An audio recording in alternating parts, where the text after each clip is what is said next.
Good morning sa mga followers sa Nitro Biz Garage. Nandito si Kuya Ron dito sa shop natin sa Cavite. So meron tayong dumating na project ngayon, isang Toyota Fortuner.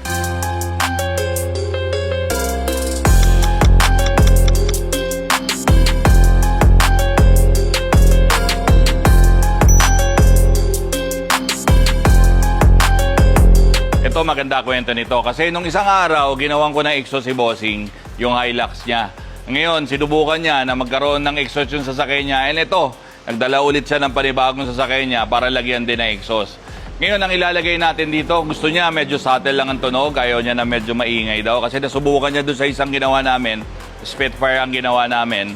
Ngayon, ang ilalagay naman natin dito sa sasakyan niyang bago is Borla naman. So, para medyo subtle ang tunog. Gusto niya ng detalye? Ito, papakita ko yung gagawin natin. So, ang gagawin natin, full exhaust dito sa Fortuner. Pagka full exhaust, dalawang rules ang ginagawa natin.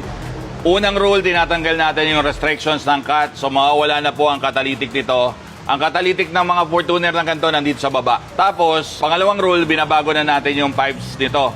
Ang ginagawa natin dito, pinamimili natin ng pipe size yung mga clients natin between 2.5 and 3. May difference yan, dalawang yan, at it has its own pros and cons.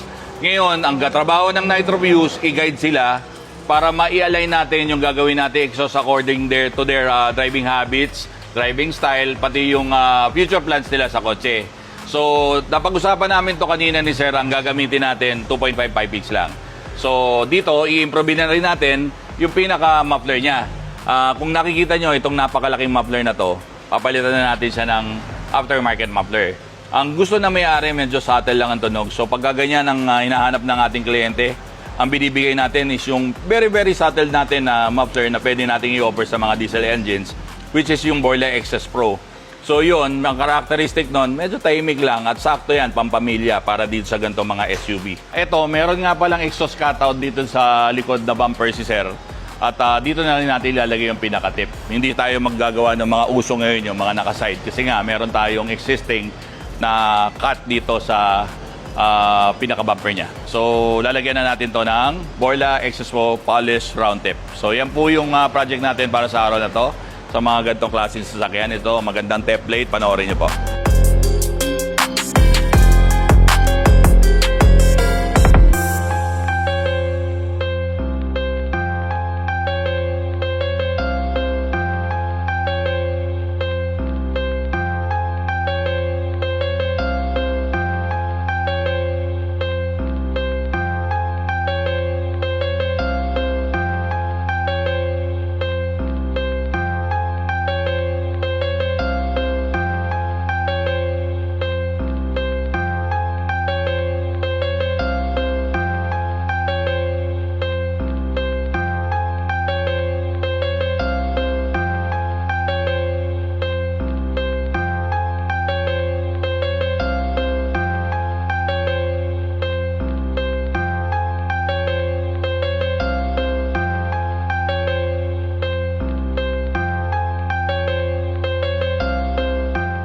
Natapos na po natin itong full exhaust na ginawa natin dito sa Fortuner. Katulad ng sabi ko kanina, tinanggal na namin yung restrictions ng catalytic nito doon sa pinaka-down pipe.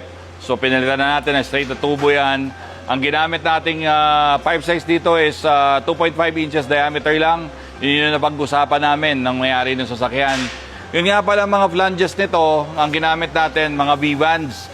Isa rin sa mga request ni Bossing. Nga pala, doon sa mga nagpapagawa rito, meron din naman kayong choice na gumamit ng mga V-band flange para gamitin nyo dun sa pagjo-join ng sections ng ating exhaust bukod dun sa ginagamit namin na regular flange. Tapos, pagdating dun sa component, ang nilagay natin, Borla XS Pro. Ang gusto na may-ari, medyo subtle lang ang kanyang exhaust note. At pagdating dito, siyempre, Borla XS Pro yung muffler, Borla tip natin na ang ginamit natin dito sa dulo. So, yan po yung ating project para sa araw na to. Panoorin po natin yung resulta and yung comparison video nung stock pa yung exhaust kanina tapos itong nakapalit na yung pinaka full exhaust system using Borla products. Panoorin natin.